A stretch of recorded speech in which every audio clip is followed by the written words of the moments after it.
Welcome back to the Bitcoin Brothers Australia podcast, and we still have the news to go. We've reversed the order this week, so thank you so much for tuning into part 2. If you haven't seen part 1, please go back and have a look. Obviously, the great Dennis Porter has joined us after some huge news, and we'll start with that one as we break it, is that New Hampshire becomes the first state to enable and enact our Bitcoin reserve legislation. Now, a lot of states have this in motion. Some states have tried, and they've got all the way through the House and the Senate. We spoke about Arizona last week. They had the opportunity to be first, but New Hampshire, they are the first US state to enact the Bitcoin reserve legislation. Very, very, very exciting. Now, this legislation, as we spoke about, it's effective 60 days after signing. It positions New Hampshire as the first US state to legally establish a strategic Bitcoin reserve. They will be purchasing Bitcoin. So we spoke about some other states that have got close, but then they will just be kind of creating a reserve where they stockpile Bitcoin without actually using the taxpayer funds or the treasury funds, basically the state's savings to buy Bitcoin. Well, we know that New Hampshire will be buying Bitcoin. They will be using taxpayer dollar. They will be purchasing Bitcoin. Very, very exciting. Now, they can purchase up to 5% of the state's treasury, which is huge, and then they must hold it securely. So they won't be selling it. They will be holding it for the long term. Now, I think that 5% will increase over time, but what a big start, what a huge congratulations, as you would have seen in part 1, to Dennis Porter and the team of politicians who managed to get that one through, and well done to the governor who signed it into law. So the Arizona governor, Katie Hobbs, we spoke about her last week. We thought she might be first. She wasn't. She was close. She did veto the main strategic Bitcoin reserve bill. So that first one where we spoke about there's a few that were going through Arizona that had been passed by the House, by the Senate. The people wanted it. The politicians wanted it. But yeah, the governor actually said that the retirement funds of Arizona are not the place for the state to try untested investments like virtual currency. Unfortunately, I think history will look back on that decision and that quote as something where they have missed out, as we could see already even in price action from that limited time in the last couple of weeks, since she vetoed that all the way up to now. But I tell you what, she had a little backflip. So New Hampshire then passed theirs, and she had a little backflip, and she didn't veto the second one. So the second one is passed into law. So as we would have spoken about, you would have heard, with Dennis as well. But there is that Arizona has got a strategic Bitcoin reserve, basically stockpile. So they're not spending treasury money. They're not spending savings like New Hampshire are, but they are saving their Bitcoin. So that is good. And the funny thing about it is that a lot of people kind of went viral during the week a little bit, but they found that the Arizona State Retirement System already owned MicroStrategy, and they own a fair bit of it. So when she kind of vetoed it and said, it's untested virtual currency, well, people said, well, do you know that, you actually own a stack of MicroStrategy already? So that was very interesting as well. So they do have a bit more exposure to Bitcoin maybe than she even realized. But yeah, very exciting. HB 2749, that second bill for Arizona. So New Hampshire and Arizona have strategic Bitcoin reserve bills. Very, very exciting. Now, we keep going with Missouri, who passed HB 594. So this is another bill. So it is about to be signed into law. Very confident that the governor will do that. That will be the first US state to eliminate capital gains tax on Bitcoin. So I say very hopeful, very confident. That's kind of been the message that we've seen over the last couple of days. Now, it's on the governor's desk, and we will know within the next week if we have our first state where there is no capital gains tax on Bitcoin. Could you imagine? The dominoes that would fall if that was to happen would be quite incredible. To have another place to go across the US where you wouldn't have to pay capital gains tax on your Bitcoin. Pretty incredible. That couldn't get, the news just doesn't stop this week. So the Trump crypto advisor, David Bailey, in the last 2 weeks, launched a company named Nakamoto. Now, Nakamoto is a Bitcoin investment firm. It raised $710 million to expand its Bitcoin acquisition strategy, as announced on the 12th of May this year, and it positions itself as a major player in institutional crypto investment. Now, they merged with Kindly MD. This is really interesting. So Nakamoto merged with Kindly MD. That was a healthcare data firm, and they basically created a Bitcoin treasury-backed entity. Now, CEO David Bailey stated that Nakamoto aims to acquire and hold more Bitcoin than MicroStrategy, describing the firm as MicroStrategy Squared in a CNBC interview on May 13, 2025, signaling aggressive investment plans. Now, I don't know if anyone will ever catch MicroStrategy, so that might have been a little bit bold of him to state that. I think he might have said that afterwards, but he has bold plans for Bitcoin and the company. Now, obviously, that's Trump's crypto advisor. So Bailey's role as Trump's crypto advisor ties Nakamoto to the broader Bitcoin policies, including Trump's push for a US strategic Bitcoin reserve, which we think is happening. So we think there's purchases that might be announced within the next few months. So very, very exciting. Now we move on to Coinbase. Now this has been what a roller coaster for Coinbase over the last few weeks. So Coinbase has been added to the S&P 500, which is again really incredible for Bitcoin. The fact that this Bitcoin mainly company is now in the S&P 500. There are some really tight parameters I should say, that need to be met to join the S&P 500, and they've been really successful. That actually, now that they're in, when they ranked, they don't come in at rank 500. They come in at like somewhere in the top 150 companies in the world, which is also pretty incredible. And they're already in the news. So just before that was announced, they also announced that they bought 2,382 Bitcoin worth over $250 million, literally a few days before they were announced that they made it into the S&P 500. So that was pretty incredible. Michael Saylor, this is not a tweet of the week. We're a little bit early for that. But Michael Saylor tweeted, "Congratulations, Brian Armstrong, on Coinbase being added to the S&P 500, a major milestone for Coinbase and for Bitcoin." So it just keeps growing and growing and growing. And right now, as we speak, on the 18th of May, it is the fifth most valuable asset. That's right. Bitcoin is the fifth most valuable asset in the world by market cap. We spoke about the market cap really early in the show, in the podcast series, So I think we talked about it a little bit with Dwight, maybe in episode 4. But basically, the Bitcoin market cap is now, it's higher than Meta, which is like, your Facebook, Instagram.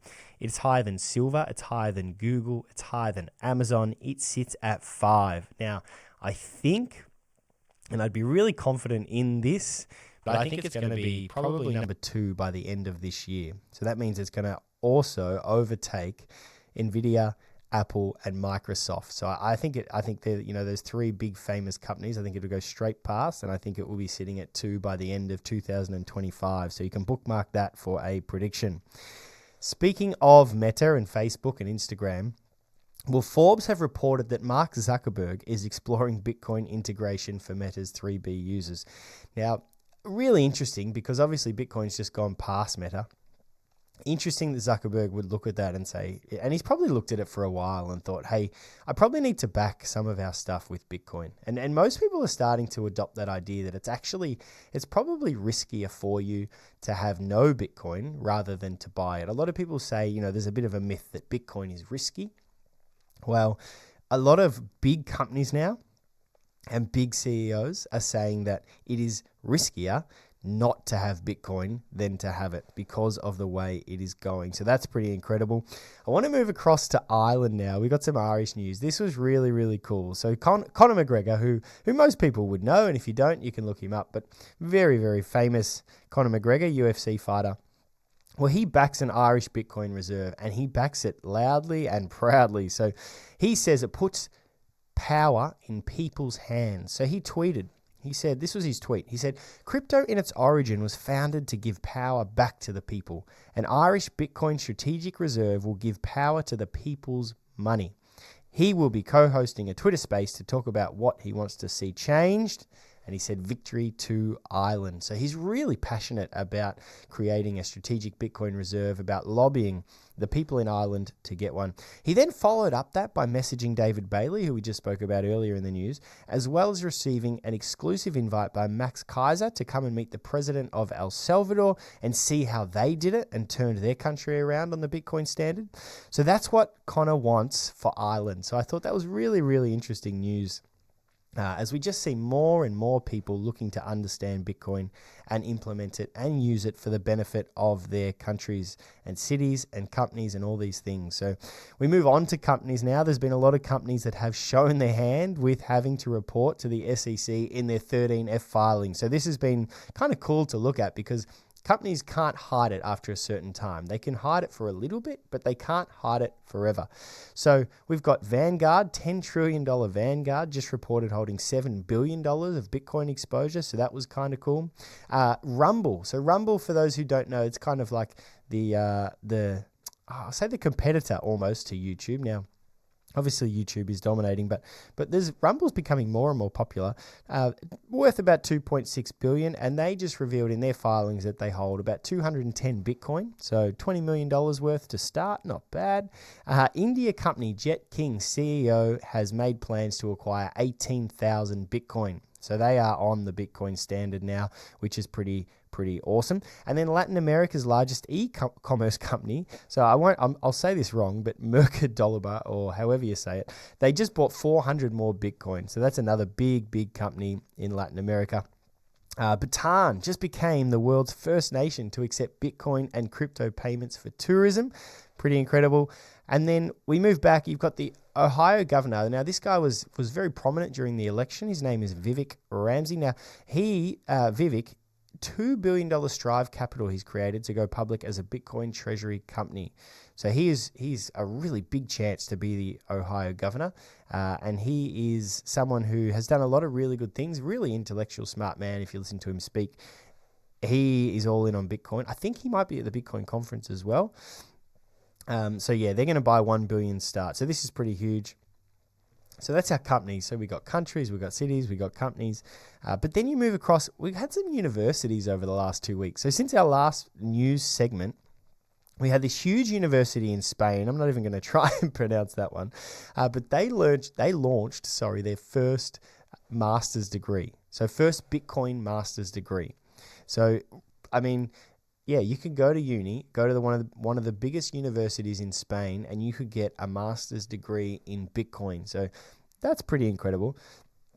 Then you move across to Brown University Endowment, and they announced a $7.2 billion buy, which is pretty incredible, which means, I mean, yeah, you can see that, you go through these unis, you go through these companies, all the smart money is coming into Bitcoin. And as I said earlier, you would say that, it's riskier not to have any Bitcoin than to have it at this stage with the way things are going in the world. Billionaire VC Tim Draper predicted Bitcoin will hit 250,000 by the end of 2025 and replace the US dollar in 10 years, citing its superiority as a decentralized technology. Really similar to what we've spoken about on this show. So I don't know if you guys remember, but we've spoken a little bit about some price projections, and we'll go through some at the end. But in something I learned this week, looking at charts and things like that, Bitcoin hitting 250,000 US dollars by the end of this year is a really, really conservative, and I would say more likely than not, based on all historical data. And yes, it's not. Historical data is not indicative of future performance and all those sorts of things. But when you have a look at the Bitcoin adoption, when you hear the news, Bitcoin hitting 250,000 US dollars by the end of this year is very, very likely. So for him, this, big billionaire Tim Draper, to predict that, it's not a very outlandish prediction. It is something that I would suggest will happen. So you can bookmark that one, and then we'll see. Obviously, this is just for fun, but we will see how that plays out. Now, this was really interesting. Steak and Shake. So you might have heard of Steak and Shake. They're a big US chain. They do have locations over the world. They have 100 million customers across the US, 393 stores across the US. Starting a couple of days ago, they accepted Bitcoin in their stores. That's right. You can go to Steak and Shake. You can buy a steak. You can buy a shake. You can buy whatever else they sell, and you can pay with it. You can pay for it with Bitcoin. So this announcement was made via X last week. It follows months of crypto-themed marketing, including a March poll asking if they should accept Bitcoin and a viral Bitcoin branded spaceship image. So the COO, Dan Edwards, confirmed plans to potentially expand to international locations. So you could be able to go to Steak and Shake wherever you're listening around the world and use Bitcoin to pay for it. I feel like this is the next step in so many companies. This is the next step for Bitcoin, and this is the next step for decentralized peer-to-peer money technology that can't be debanked, that doesn't go down because of inflation. You can just go to your favorite restaurant, use it. You don't have to worry about transferring it to fiat or anything like that. You can save in Bitcoin. You can spend in Bitcoin. Very, very, very exciting. Now, the last thing for the news, we've got to finish with the banks. So this has been, we've talked about companies, we've talked about countries and cities, we've talked about so many things, we've talked about universities. The banks are jumping in. So Germany's largest bank, I'll say this wrong, but Deutsche Bank, 1.4 trillion in assets, 1.4 trillion. So try and comprehend that. We spoke about the market cap in previous episodes. People, things like Texas, things like Russia, places like that are not that far ahead of this bank, right? $1.4 trillion bank in assets. This is a huge bank. They own MicroStrategy. That's really big. So they own a lot of MicroStrategy. So the only reason we know this is because they had to report it to the SEC in their Q1 filing. So we spoke about that earlier, where companies have to report things. So eventually we do find out. Now in the filing, it showed that in the first part of 2025, they purchased $217 million worth of MicroStrategy shares. What do MicroStrategy do? They just buy Bitcoin. So that's pretty incredible. Then you've got the Bank of New York Mellon, so the BNY. They reported in their filings that they purchased 221,000 MicroStrategy shares for $68 million at an average price of $308 per share, which is pretty incredible. Their total holdings now are 912,000 shares. Now you can work out how much that is by timesing it. MicroStrategy's already jumped since they bought to about $400 a share and going up. So what does that mean? Well, it means they have a lot of MicroStrategy shares worth a lot of money. And then you had the Swiss National Bank. So you explore the banks. The Swiss National Bank now owns 466,000 shares of MicroStrategy. Then you've got the NBIM. Now this is, we're moving across the world here, but this is the investment arm of Norway's central bank. So they disclosed holding a 1,123,930 position of MicroStrategy shares, which is equivalent to about like 3,214 Bitcoin in indirect exposure, which is pretty incredible. Then we keep moving across the world, the UK. So the UK's largest bank, so Barclays, they reported that they own $60 million worth of MicroStrategy shares. We keep moving back and we go back to America. And then in America, we've got the Bank of America, a top 10 shareholder of MicroStrategy since Q1 2023. So they now hold 226,980 MicroStrategy shares, valued at approximately $60 million. They've reflected a 47,786% quarter-over-quarter increase in ownership as disclosed in their SEC filings. They're the banks. So what a couple of weeks for news. We got cities, countries, companies, universities, banks, but all these filings that have come through and been reported.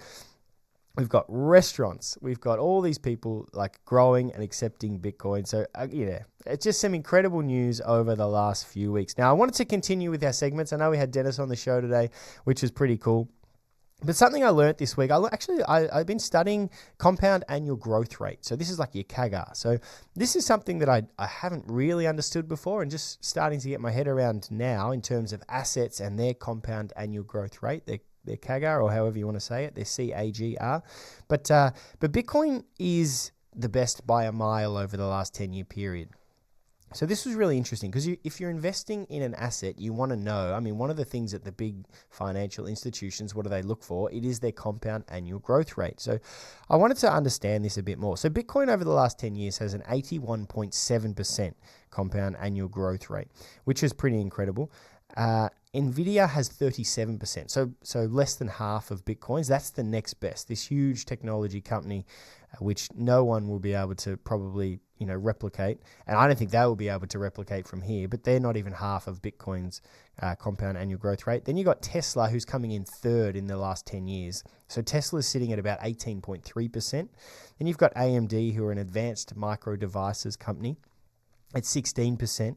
Then you've got Amazon at 14% year on year. Then you've got Netflix also at around 14%. You've got Microsoft at 10%. You've got Apple at 8%. Now, this is what fascinates me, is because so many people, they tell you, just put your money in the S&P, right? They say, hey, just the best way to do it, just get money, save money, put it in the S&P, and then, you can retire when you're 70 and you'll have a good amount of wealth. Well, that's great. The S&P over the last 10 years has a 2.6% CAGR, a 2.6% compound annual growth rate compared to Bitcoin's 80% compound annual growth rate. Now, I'm not suggesting that Bitcoin's going to stay at 80%. We know from history, we know from diminishing returns, we know from a lot of things, 80% is extremely high.